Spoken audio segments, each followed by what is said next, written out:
Hello guys, good morning. Welcome on फोमा educational hub. और ये जो लेक्चर है इसके अंदर हम लोग बीएससी के लिए सॉलिड स्टेट जो होता है, ठोस अवस्था, वो स्टार्ट करने जा रहे हैं। ये सॉलिड स्टेट के लिए पहला लेक्चर है, ठीक है। तो मेरा पहला सवाल है कि व्हाट इज सॉलिड स्टेट, ठोस अवस्था क्या होती है, ठीक है। ये पहला सवाल हो गया। इसके बाद में दूसरा ये है कि हम लोग इस बुक के अंदर क्या स्टडी करने वाले हैं, क्या पढ़ने वाले हैं इस बुक के अंदर, ठीक है। दो सवाल हो गए।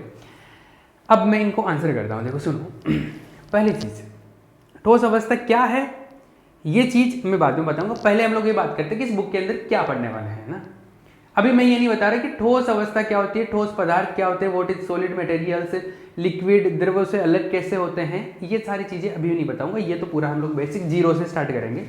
अभी आपको जितना पता है कि सॉलिड मटेरियल क्या है, उसके बेसिस पे मैं बता रहा हूँ। कि जैसे आप ये बोलते हो कि हाँ ये सॉलिड है, ये दीवार है, एक वॉल है, या चेयर है, ये फर्श है, ये छत है, ये लाइट है, ये बोर्ड है, ये सब क्या है, सॉलिड मटेरियल्स है, ठीक है। इतनी बात क्लियर है, ये सबको पता है, अपने daily day to day life से भी आपको पता है, और इतने दिन जो भी पढ़ा है आपने उससे आप आइडिया लगा सकते हो कि ये क्या सारी चीज़ें सॉलिड मटेरियल्स है। चलो, तो इस बुक के अंदर हम लोग ये चीज़ें पढ़ने वाले हैं कि पहली चीज़ तो कि सॉलिड मटेरियल कितने टाइप के होते हैं, ठोस पदार्थ कितने प्रकार के होते हैं। फिर उसके बाद में उनकी स्ट्रक्चर, जो उनकी संरचना होती है, क्रिस्टल स्ट्रक्चर, क्रिस्टल संरचना, वो कैसी होती है। तो पहली यूनिट में तो ये स्टडी करेंगे। तो उसके बाद में उसमें बहुत सारी चीज़ें होती है छोटी छोटी, जैसे BCC, FCC, unit cell, primitive cell, अभाज्य कोष्टिका, एकक कोष्टिका, बीसीसी स्ट्रक्चर, एफसीसी स्ट्रक्चर, ये सारी चीज़ें पढ़ी होगी। ये हम लोग क्रिस्टल स्ट्रक्चर के अंदर पढ़ेंगे, पहले चीज़ है ना। उसके बाद में हम लोग पढ़ेंगे कि सॉलिड मटेरियल्स जो होते हैं उनके गुण कैसे होते हैं, उनकी प्रॉपर्टीज़, कि उनमें विद्युत का चालन होता है कि नहीं, इलेक्ट्रिक कंडक्टिविटी है कि नहीं, थर्मल कंडक्टिविटी है कि नहीं, ऊष्मा का चालन होता है कि नहीं, ठीक है। अगर मैं कोई सॉलिड मटेरियल जैसे ये है, इसमें इधर से करंट लगाऊं तो इधर करंट जाएगा कि नहीं, मतलब इसको वायर से कनेक्ट कर दूं तो इसमें करंट फ्लो होगा कि नहीं, इसमें हीट फ्लो होगी कि नहीं, ऊष्मा या धारा का चालन होगा कि नहीं। तो इन गुणों का टेस्ट करेंगे। इसके बेसिस पे मटेरियल डिफरेंट डिफरेंट टाइप के होते हैं, तो उसको भी स्टडी करेंगे। उसके बाद में हम लोग बात करेंगे कि अगर सॉलिड मटेरियल को, ठोस पदार्थ को हम लोग अगर मैग्नेटिक फील्ड में रख दे, चुंबकीय क्षेत्र में रख दे, तो वो किस टाइप का इफेक्ट दिखाएगा। और उसके बेस पे भी मटेरियल को डिफरेंट डिफरेंट कैटेगरी में हम लोग डिवाइड करते हैं, जैसे जिनको हम लोग डायमैग्नेटिक, फेरोमैग्नेटिक, जैसे अलग अलग बोलते हैं, अनुचुंबकीय, लोह चुंबकीय, ये प्रतिचुंबकीय, ये आपने कभी पहले सुना होगा ना। तो ये सारी चीज़ें हम लोग स्टडी करने वाले हैं इस बुक के अंदर। मतलब सॉलिड मटेरियल का जो स्ट्रक्चर होता है, संरचना कैसी होती है, और उनके गुण कैसे होते हैं, उनकी प्रॉपर्टीज कैसे, ये पूरा इस बुक के अंदर 4 यूनिट के अंदर पूरा कवर होगा। क्लियर है। चलो, ये बात सेकंड क्वेश्चन का आंसर हो गया। अब फर्स्ट क्वेश्चन पे आते हैं। फर्स्ट क्वेश्चन ये था कि व्हाट इज सॉलिड स्टेट, ठोस अवस्था क्या होती है, इसके बारे में हम लोग बात करेंगे। तो क्या होती है ठोस अवस्था, क्या है। पहली चीज, अब सुनो, देखो व्हाट इज सॉलिड स्टेट। तो आपके जो बुक का नाम है, वो बुक का नाम है सॉलिड स्टेट, आपकी बुक का नाम है ना, ठोस अवस्था। एक सेकेंड, ये आपका पेपर है जिसको आप सॉलिड स्टेट बोल लो या ठोस अवस्था, मैं बुक या पेपर दोनों चीज़ें बोलता हूँ, आप बुक बोल लो या पेपर बोल लो, जो भी है। तो ठोस अवस्था, ये आपका पेपर का नाम हो गया। अब हम लोग बात करते हैं कि जो ठोस अवस्था है वो क्या है। तो ठोस अवस्था को एक्सप्लेन करने के लिए मैं आपको आइडिया बता रहा हूँ। देखो एग्जाम्पल्स लेते हैं, एग्जाम्पल्स के थ्रू समझते हैं। जैसे आप दिन में या डेली लाइफ में जो भी चीज़ें देखते हो, जैसे मैंने देख लिया पेन, ये जैकेट है, ये टी शर्ट है, ये दीवारें हैं, ये चेयर है, फर्श है, चप्पल है, शूज है, ये जो सारी चीज़ें हैं ये क्या है, ठोस है, सॉलिड है, ये अपने को पता है ना। अभी अपने को हमने काफ़ी चीज़ें पढ़ी है, उसके बेसिस पे पता है। अभी मैं बताऊंगा कि इसमें ऐसा क्या है जिसकी वजह से इसको एक अलग कैटेगरी बना दी, उसकी बात करेंगे है ना। इसके अलावा दूसरे टाइप की चीज़ें देखते हैं। इनको ठोस बोल दिया सबको है ना। एक दूसरी कैटेगरी होती है, जैसे हो गया शरबत हो गया, या नींबू की शिकंजी बना ली हमने, या चाय हो गया, या पानी हो गया, या दूध हो गया, ये सारी चीज़ें क्या है, इनकी एक कैटेगरी बना ली, इनको सबको बोल दिया द्रव्य, लिक्विड है ना। एक तीसरी कैटेगरी गैसेस, हम लोग गैस ले रहे हैं, गैस छोड़ रहे हैं, CO2 छोड़ रहे हैं, ऑक्सीजन ले रहे हैं है ना। दिख नहीं रहा, विजिबिलिटी नहीं है, कलरलेस है वो, तो दिख नहीं रही आंखों से, बाकी है वो है ना। या हम लोग खाना बनाते हैं, सिलेंडर के अंदर जो रहता है वो गैसेस होता है, तो वो दिखता नहीं है, लेकिन उनका एक पर्टिकुलर कैटेगरी होगा, वो गैस हो गया। तो इस बेस पे हमने मटेरियल को 3 कैटेगरी में डिवाइड कर दिया। किस बेस पे? वो आधार हमने ये माना, कौन सा बेसिस माना कि किसके आधार पे हमने इसको 3 कैटेगरी में डिवाइड किया? जो मेन आधार है अपना, मेन जो फाउंडेशन है वो ये है कि मटेरियल जो है उनके जो कण है जिनसे वो बने हुए हैं, पदार्थ जिन कणों से मिलकर बने हुए होते हैं उनको बोलते हैं अवयव कण। जिन पार्टिकल से मिलकर बने होते हैं उनको बोलते हैं कॉन्स्टिट्यूएंट पार्टिकल्स, अवयव कण। तो जो अवयव कणों के बीच में दूरी कितनी है, उनके बीच में दूरी कितनी है, मतलब बंध की लंबाई कितनी है, बॉन्ड लेंथ कितनी है, उसके आधार पर हम लोग मटेरियल को 3 कैटेगरी में डिवाइड करते हैं। अगर मटेरियल्स के बीच की दूरी बहुत कम होती है, बहुत नजदीक होते हैं, उनको बोल देते हैं सॉलिड। थोड़े ज्यादा दूर होते हैं उनको बोल देते हैं लिक्विड, और भी ज्यादा दूर होते हैं उनको बोल देते हैं गैसेस। 3 कैटेगरी में डिवाइड कर दिया। तो पदार्थों को हम लोगों ने 3 कैटेगरी में डिवाइड किया, किसके आधार पर? उनके मध्य दूरी के आधार पर। ठीक है, तो पदार्थ को 3 कैटेगरी में डिवाइड कर दिया। कौन कौन सी कैटेगरी में डिवाइड किया हमने? अभी मैंने ये नहीं बताया, ये ठोस होता है, ये लिक्विड होता है, गैस होता है। ठीक है, ये बेसिक जो आइडिया है। तो एक तो हो गया सॉलिड, एक हो गया लिक्विड, एक हो गया गैस। ये 3 कैटेगरी में हमने डिवाइड कर दिया। ठीक है, क्लियर है? पहले मैं जिस वे में इसको लेके जा रहा हूं उस वे से समझते जाओ, अभी धीरे धीरे सारी चीज क्लियर हो जाएगी। ठीक है, इस बुक के अंदर हम लोग मेनली सॉलिड के बारे में बात करेंगे, इनके बारे में स्टडी नहीं करेंगे, क्योंकि बुक का नाम ही सॉलिड स्टेट है, ठोस अवस्था। तो ठोस अवस्था के बारे में ही बात करेंगे। आप थर्मोडायनेमिक्स पढ़ के आए होंगे, थर्मोडायनेमिक्स सेकेंड ईयर में, जहाँ पे भी आपने पढ़ा है उष्मागतिकी, उसमें हम लोग जनरली लिक्विड्स और गैसेस के बारे में बात करते हैं ना। अभी हम लोग सॉलिड स्टेट के बारे में बात करें, ठोस पदार्थों के बारे में बात करेंगे। तो पहले एक लाइन लिखो, आप नोट्स लिखने हैं ना आपको, मैं तो हिंदी में इंग्लिश में दोनों में लिखवाऊंगा मैं। तो पहले एक लाइन लिखो, सामान्यतः बंद लंबाई के आधार पर, सामान्यतः बंद लंबाई के आधार पर पदार्थों को, सामान्यतः बंद लंबाई के आधार पर, सामान्यतः बंद लंबाई के आधार पर पदार्थों को 3 भागों में बांटा गया है। 3 सामान्यतः बंद लंबाई के आधार पर पदार्थों को 3 भागों में बांटा गया है। There are 3 types of material, there are 3 types of material, English में लिखना, there are 3 types of material on the basis of, there are 3 types of material on the basis of bond length, on the basis of bond length, there are 3 types of material on the basis of bond length. Clear है? There are 3 types of material on the basis of bond length. 3 type के material है। कौन कौन से है वो? पहला लिख लो सॉलिड, सेकंड लिख लो लिक्विड, और थर्ड लिख लो गैस। ठोस, द्रव और गैस। ठीक है, हिंदी वाले हिंदी में लिख लो, इंग्लिश वाले इंग्लिश में लिख लो, जिनको दोनों लैंग्वेज में लिखना है दोनों में लिख लो। हो गया? हाँ जी, आप पॉज कर लिया करो, इसको रोक लिया करो, आराम से लिख लिया करो, फिर मैं आगे, मैं तो कंटिन्यू कर रहा हूँ ना, तो इनको लिख लेना, फिर हम लोग आगे चलते हैं। तो सुनो 3 हो गए। वैसे एक चौथी अवस्था और होती है, एक 4th स्टेट और होता है, उसको हम लोग बोलते हैं प्लाज्मा। 3 अवस्थाएं तो हो गई ना, 3 स्टेट हो गए, एक 4th होती है, इसको बोलते हैं प्लाज्मा। मैं थोड़ा सा आइडिया बता देता हूँ उसका, उसके बारे में यहाँ पे हम पढ़ेंगे नहीं, लेकिन थोड़ा सा बता देता हूँ, एक बार देख लो इसको, अभी लिखना मत कुछ भी। प्लाज्मा देखो क्या है, जब पदार्थ के कण बहुत नजदीक होते हैं तो वो सॉलिड होता है। जब पार्टिकल्स जो होते हैं, कॉन्स्टिट्यूएंट पार्टिकल बहुत नजदीक है, वो सॉलिड है। थोड़ा दूर चला गया, उसको गर्म किया, एनर्जी दी, हीटिंग किया, तो पार्टिकल थोड़े दूर दूर हो गए, दूर दूर हो गए, उसको बोल देते हैं हम लोग लिक्विड। ठीक है, और दूर हो गए, उसको बोल दिया हम लोगों ने गैस। ये और दूर दूर हो गए, ये इनको क्या बोल दिया हमने? गैस। ठीक है, ये गैस हो गया। सॉलिड, लिक्विड, गैस, और भी पार्टिकल्स हो सकते हैं इसके अंदर, जितने भी होंगे। ठीक है, अब जैसे इसको और गर्म करो, गैस को और भी ज्यादा गर्म करते हैं तो क्या होता है, इसके जो परमाणु होते हैं वो इलेक्ट्रॉन एमिट करने लग जाते हैं, इलेक्ट्रॉन त्याग देते हैं।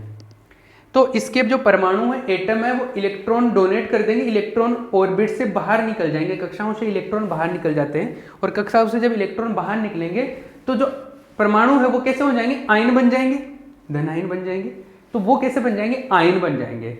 आयन बन गए और अपने पास में इलेक्ट्रॉन भी फ्री हो गए, तो मुक्त इलेक्ट्रॉन और आयन बन गए। तो गैस को और भी ज़्यादा गर्म करते हैं तो क्या बन जाएंगे, वो आयन बन जाएंगे और इलेक्ट्रॉन बन जाएंगे, मुक्त इलेक्ट्रॉन। और उस अवस्था में जब पहुंच जाता पदार्थ, मटेरियल उस स्टेट में पहुंचेगा तो उसको बोलते हैं हम लोग प्लाज्मा। तो क्या होता है प्लाज्मा में, क्या होता है हमारे पास में आयन बन जाते हैं, क्या बनेगा, आयन बनेगा, आयन बनेगा, आयंस बन जाते हैं और मुक्त इलेक्ट्रॉन मिल जाएंगे अपने को, मुक्त इलेक्ट्रॉन, फ्री इलेक्ट्रॉन्स, ठीक है। और जब ये स्टेट मिल जाती है अपने को, ये अवस्था मिल जाएगी तो अपने पास क्या बन जाएगा, प्लाज्मा बन जाएगा, ठीक है। तो आपने जहां तक ये लिखा था ना कि 3 अवस्थाएं ये होती है गैस तक, यहां पे इसके नीचे लिखना एक नोट, लिखो नोट, नोट लिखो इसका।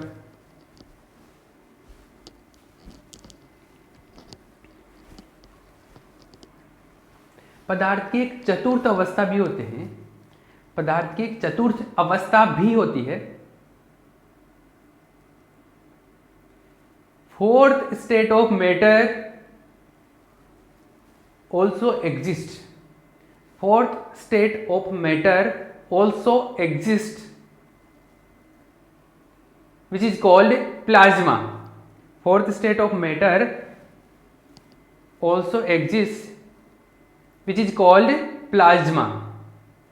पदार्थ की चतुर्थ अवस्था भी होती है जिसे प्लाज्मा कहते हैं, जिसे प्लाज्मा कहते हैं। जब गैस को और अधिक गर्म किया जाता है, जब गैस को और अधिक गर्म किया जाता है तो वह मुक्त इलेक्ट्रॉनों तथा आयनों में परिवर्तित हो जाता है। जब गैस को और अधिक गर्म किया जाता है तो वह मुक्त इलेक्ट्रॉनों तथा आयनों में परिवर्तित हो जाती है, मुक्त इलेक्ट्रॉनों तथा आयनों में परिवर्तित हो जाती है। इसे, इस अवस्था को प्लाज्मा कहते हैं, इस अवस्था को प्लाज्मा कहते हैं, इस अवस्था को प्लाज्मा कहते हैं। when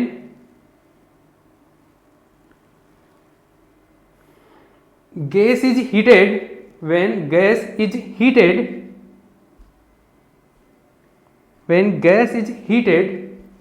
ions and free electrons will be generated, ions and free electrons will be generated. This state of matter is called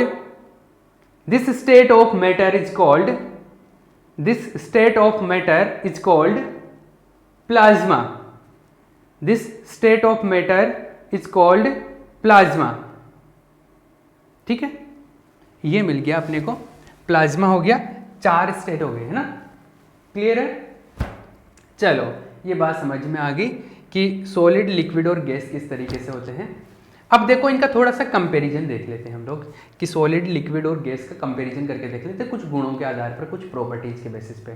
क्योंकि सॉलिड है तो देखो इसका आकार फिक्स है, थोड़ा कठोर होता है, रिजिड होता है, ये नहीं होते हैं, ये और भी कम होते हैं। तो इस टाइप से बहुत सारे इनके प्रॉपर्टीज है, उनके प्रॉपर्टीज के बेस पे इनका कंपेरिजन कर लेते हैं हम लोग।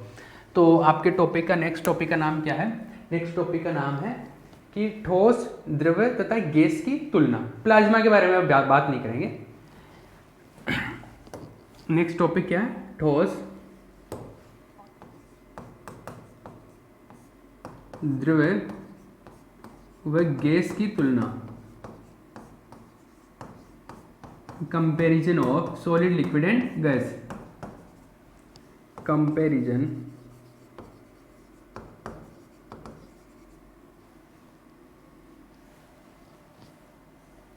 Of solid, liquid and gas, ठीक है। कंपैरिजन कर रहे हैं हम लोग, सॉलिड, लिक्विड और गैस का कंपैरिजन, ठीक है। ये हेडिंग हो गई। अब कंपैरिजन करते आओ, लेट्स कंपेयर, इनकी तुलना करें। देखो पहली चीज़ तो, छोटी छोटी चीज़ें तो पता है आपको, तो उसकी पहली चीज़ तो इसमें मैं लिख देता हूँ कि कौन कहाँ पर है। जैसे इधर हो गया सॉलिड, इधर दिख रहा है कि ये कलर कम दिख रहा होगा, दूसरा कलर ले लेते हैं हम लोग। ये सॉलिड, ये हो गया ठोस, यहाँ पे हो गए लिक्विड्स, इसको बोल दिया द्रव, इसमें आ जाएगा गैस। ठीक है, ये मतलब इधर तो कौन सी अवस्था है उसके बेस पे बात करें, अवस्था जो है वो चल रही है इधर स्टेट, और इधर चलेंगे गुण प्रॉपर्टीज, इधर चल रहे गुण प्रॉपर्टीज, इधर गुण चलेंगे। ठीक है, इधर ये हो गया, इधर गुण चलेंगे। ठीक है, चलो पहला गुण, पहली प्रॉपर्टी देखो, हमने पहले ही चीज़ ये एक्सप्लेन की कि जो ठोस पदार्थ होते हैं सॉलिड, उनके बीच में जो कणों के बीच में जो दूरी होती है वो बहुत कम होती है। बीच में कणों के बीच की दूरी का मतलब हो गया, कणों के बीच की दूरी का मतलब हो गया, जैसे एक पार्टिकल ये है, जैसे ये एक पार्टिकल ये है, एक सेकेंड, एक पार्टिकल ये है, एक पार्टिकल ये, इनके बीच की जो दूरी है, दूरी हो गया बंध की लंबाई, मतलब बॉन्ड लेंथ। तो बॉन्ड लेंथ के बेसिस पे, बॉन्ड लेंथ कम होती है सॉलिड्स में, है ना, तो बॉन्ड लेंथ के बेसिस पे बात कर रहा हूँ मैं, बंध लंबाई के आधार पर। बंध लंबाई, पहला पॉइंट जो है वो बंध लंबाई हो गया, बंध लंबाई बॉन्ड लेंथ। तो बॉन्ड लेंथ के बेस पे बात कर रहा हूँ। देखो बॉन्ड लेंथ सॉलिड्स में क्या होता है, जो बॉन्ड लेंथ होती है, बंध की लंबाई होती है, वो बहुत कम होती है। अत्यल्प लिख देता हूं मैं इसको, अत्यल्प, वेरी लेस। द्रव में इसकी तुलना में थोड़ी ज्यादा होती है बंध की लंबाई, मतलब थोड़े दूर हो जाते हैं पार्टिकल। तो ये क्या होता है, ठोसों से अधिक, ठोसों से अधिक, more than solids, more than solids. और इसमें गैस में इससे भी ज्यादा होती है बंध लंबाई, और कण दूर दूर चले जाते हैं। तो द्रवों से अधिक, द्रवों से अधिक, more than gases, more than gas, sorry more than liquids, more than liquids. ठीक है, हमें बात सेकंड पॉइंट। अब हम लोग बात कर लेते हैं आकार की, मतलब साइज की, शेप जिसको बोलते हैं, आकार मतलब शेप, आकार, शेप, इनका आकार कैसा होगा। देखो सॉलिड मटेरियल होता है, उनका आकार फिक्स रहता है। जैसे ये पेन है, आप पेन को यहाँ पे रख लो, बैग के अंदर रख लो, पॉकेट में डाल लो, या कहीं पर भी ले जाके रख दो, पेन है वैसे ही रहेगा, है ना। तो सॉलिड है, जब तक ये सॉलिड है तब तक भी ऐसा का ऐसा इसका शेप है वैसा ही रहेगा। आप कहीं पे रख लो इसको, है ना, किसी बोतल में डाल दो तब भी ऐसा रहेगा, अनटिल आप इसको तोड़ ही ना दो तब तक। तो इसका जो शेप है, वो आकार है, वो कैसा रहता है, फिक्स रहता है, नियत होता है, नियत होता है। ठीक है, लिक्विड का, द्रव का आकार नियत होता है कि नहीं होता। आप गिलास में डाल दोगे तो गिलास का आकार ले लेगा, बोतल में डाल दोगे बोतल का आकार ले लेगा, किसी भी और दूसरे कंटेनर, दूसरे बर्तन में डाल दोगे उसका आकार ले लेता है, उसका जैसा शेप हो जाता है। तो इसका जो आकार होता है वो नियत नहीं होता है, नॉट फिक्स, नियत नहीं होता, नियत नहीं होता, नॉट फिक्स्ड। गैस का भी आकार नियत नहीं होता। रूम में भरोगे तो रूम जितना हो जाएगा, सिलेंडर में डाल दोगे तो सिलेंडर का आकार हो जाएगा, है ना। तो इसका भी नॉट फिक्स्ड, नॉट फिक्स्ड, नियत नहीं है, नियत नहीं होता। ठीक है, आगे बात करते हैं, आकार हो गया, आयतन की बात करते हैं। अभी मैं छोटी छोटी चीजें बता रहा हूं। आयतन मतलब वॉल्यूम, इसका वॉल्यूम, इसका आयतन, सॉलिड का आयतन फिक्स होता है। अरे जितनी जगह कवर करता है, जैसे ये है इतनी जगह कवर कर रहा है, उतनी जगह कवर करेगा, कहीं पे भी ले जाओ इसको। तो जो इसका आयतन है वो क्या होगा, फिक्स रहता है, वॉल्यूम फिक्स रहता है। तो आयतन नियत रहता है। लिक्विड का आकार तो बदलता है, आयतन इसका भी फिक्स रहता है। मतलब वो जितनी जगह घेरनी है उतनी ही जगह घेरता है, ज़्यादा नहीं। ऐसा नहीं कि आपने रूम में पानी फैला दिया तो वो पूरे रूम में फैल जाएगा, ऐसा नहीं। जितना आयतन है उसका, जितना वॉल्यूम है उतना ही रहेगा। तो आयतन इसका भी क्या होता है, फिक्स होता है, फिक्स्ड होता है इसका आयतन, नियत होता है। गैस का आयतन फिक्स नहीं होता, जैसे मैंने बताया छोटी सी जगह में भी आ जाएगा, बड़ी जगह में भी आ जाएगा। तो ये फैल जाता है, नियत नहीं होता, नॉट फिक्स्ड,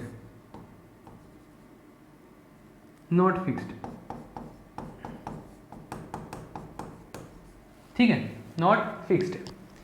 तो आकार हो गया, आयतन हो गया, बंद लंबाई होगी। और भी कई चीजें होती है, जैसे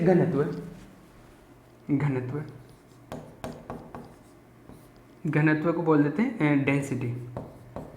घनत्व का मतलब क्या होता है?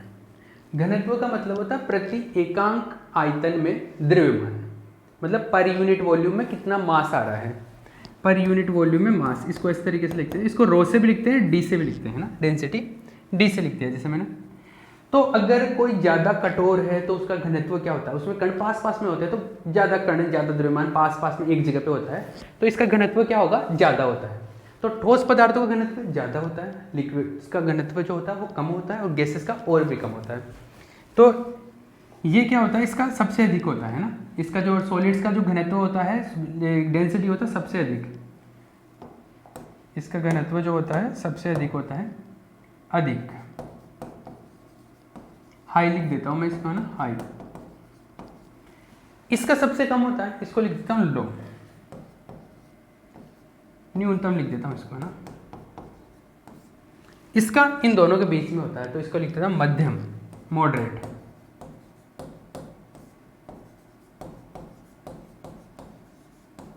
ठीक है, हरी बात समझ, ये हो गया। और दूसरा गुण, जैसे और प्रॉपर्टी की बात करें, कंप्रेसिबिलिटी को बोलते हैं संपीड्यता। और इसका मतलब क्या होता है, संपीड्यता या कंप्रेसिबिलिटी का मतलब क्या होता है, ये बताता हूं मैं अभी। संपीड्यता या कंप्रेसिबिलिटी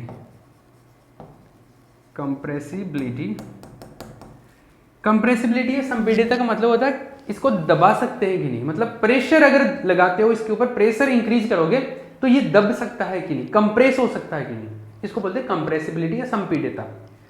तो ठोस पदार्थों को तो कंप्रेसिबल नहीं कर सकते, तो नॉट कंप्रेसिबल नहीं होता ये, नॉट ऐसे लिख देता हूं, या इनकंप्रेसिबल भी बोल देते हैं इसको, क्या, इनकंप्रेसिबल। असंपीड्य होता है ये, असंपीड्य, इनकंप्रेसिबल, कंप्रेसिबल। ये द्रव को थोड़ा बहुत कंप्रेस कर सकते हैं, ज्यादा नहीं कर सकते, हल्का फुल्का हो सकता है।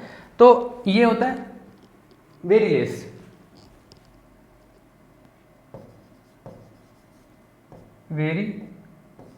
लेस कंप्रेसिबल, बहुत कम संपीड्य होता है, बहुत कम संपीड्य। ठीक है। और गैसेस को तो आराम से दबा सकते हो आप, प्रेशर इंक्रीज करोगे तो एक पूरे रूम में भरी हुई गैस को छोटे सिलेंडर में भी पैक कर सकते हो आप, मतलब आराम से आप दबाव बढ़ा के इस पे प्रेशर इंक्रीज करके इसको क्या कर सकते हो, इसको आयतन को कम ज़्यादा कर सकते हो, मतलब आराम से दबा सकते हो इसको।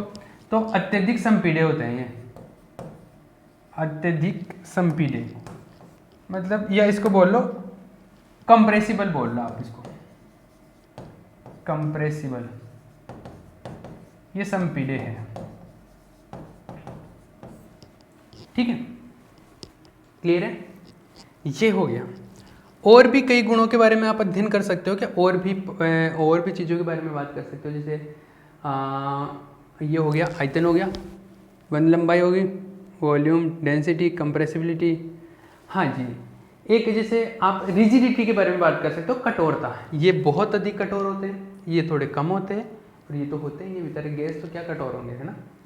तो ये ये कठोर होते हैं बहुत ज़्यादा, ये नहीं होते हैं, और ये तो बिल्कुल नहीं होते हैं ना। तो रिजिडिटी के बारे में भी बात कर सकते हो, तो एक पॉइंट और लिख सकते हो आप,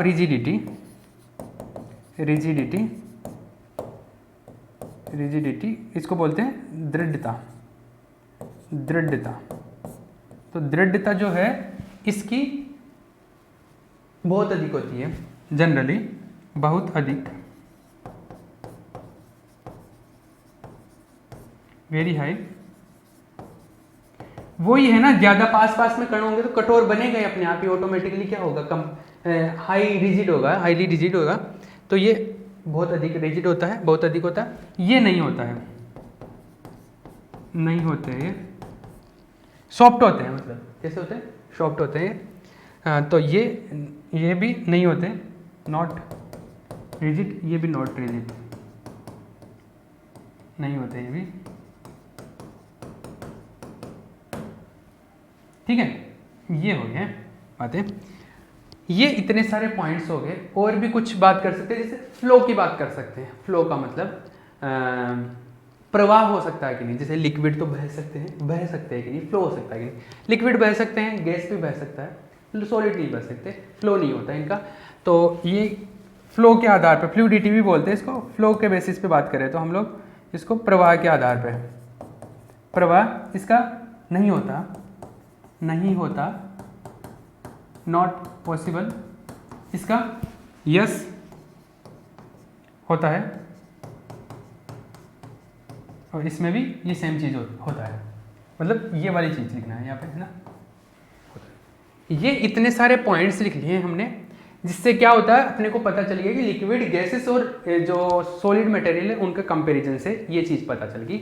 आप यहाँ पर पॉज करके, मैं साइड में हो रहा हूँ, इसको पॉज करके यहाँ पे रोक के आराम से पूरी टेबल को कॉपी कर सकते हो, छाप सकते हो यहाँ पे, है ना, कॉपी कर लेना यहाँ पे।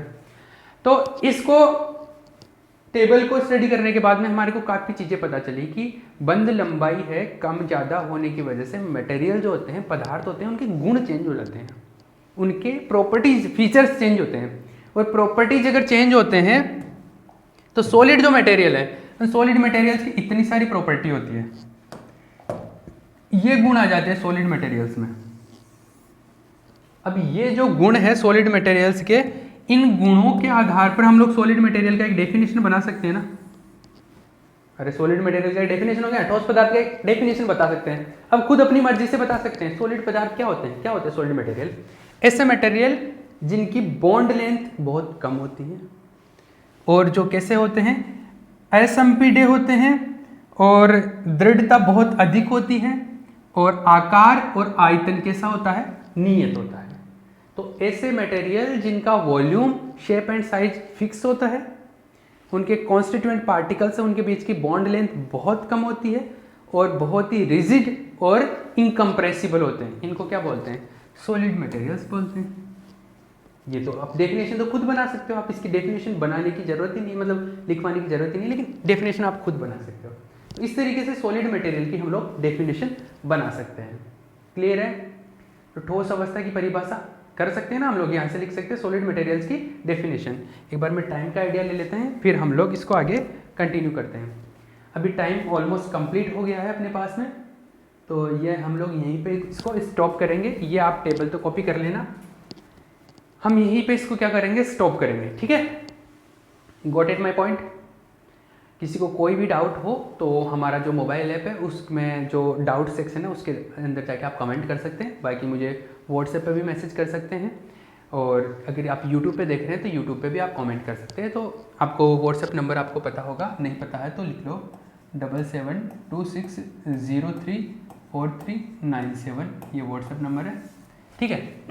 किसी को कोई भी डाउट हो, कोई भी क्वेरी हो तो मैसेज कर सकते हैं। क्लियर है। बाकी चीज़ें हम लोग नेक्स्ट वीडियो के अंदर स्टडी करेंगे, इसको कंटिन्यू करेंगे।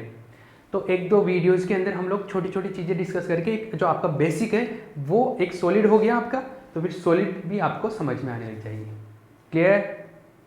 चलो ओके, नेक्स्ट वीडियो में मिलेंगे, बाय।